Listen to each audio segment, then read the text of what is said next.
महाराष्ट्र की सत्ता पर बैठे महायूथ में सब कुछ ठीक नहीं चल रहा और अब जो हुआ उसने ये साफ कर दिया है कि जो अंदर गुस्सा है वो उभर कर सामने आ चुका है। कैबिनेट में खाली कुर्सियां सिर्फ नजर नहीं आई, उन्होंने सवाल भी खड़े कर दिए हैं कि क्या बीजेपी और शिवसेना के बीच अब टकराव अपने चरम पर पहुंच चुका है।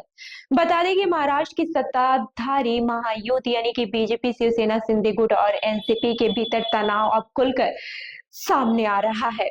सोमवार को हुई अहम कैबिनेट बैठक में शिवसेना के अधिकांश मंत्रियों की गैर हाजिरी ने राजनीतिक हलकों में दहशत फैला दी है। ये अनुपस्थिति कोई सामान्य घटना नहीं बल्कि एक तरह का साइलेंट प्रोटेस्ट थी, जो गठबंधन के भीतर गहराते मतभेदों की ओर इशारा करती है। इससे शिवसेना मंत्रियों को नाराजगी है कि बीजेपी लगातार दूसरे दलों के कार्यकर्ताओं को अपनी पार्टी में शामिल कर रही है।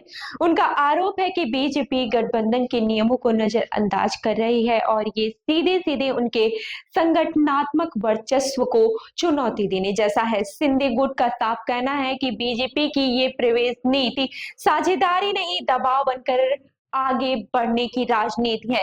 कैबिनेट बैठक के बाद नाराज मंत्री मुख्यमंत्री देवेंद्र फडणवीस से मिले और अपनी शिकायतें रखी, लेकिन फडणवीस का जवाब कड़ा था। उन्होंने शिवसेना गुट पर ही पलटवार करते हुए कहा, आप करेंगे तो सही और बीजेपी करेगी तो गलत, ये नहीं चल सकता है। उल्लासनगर में शुरुआत आप ही लोगों ने की थी। फडणवीस ने साफ कहा कि अब दोनों पार्टियां अपनी नियम बनाएं और एक दूसरे के कार्यकर्ताओं को प्रवेश न दे। यानी कि संदेश साफ था, गठबंधन धर्म की जिम्मेदारी एक तरफा नहीं, दोनों की है। ये घटनाक्रम ऐसे समय में सामने आया है जब स्थानीय निकाय चुनाव बेहद करीब है। ऐसे में सहयोगियों के बीच ये तनाव महायुद्ध के लिए बड़ा खतरा बन सकता है।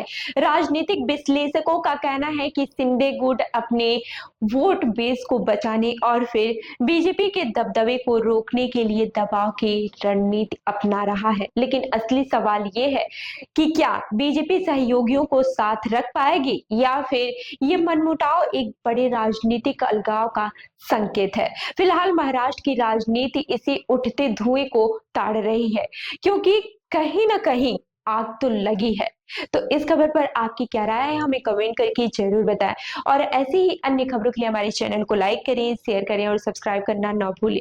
मिलते हैं अगली खबर में, तब तक के लिए देखते रहिए लखनऊ सुपरफास्ट न्यूज। धन्यवाद।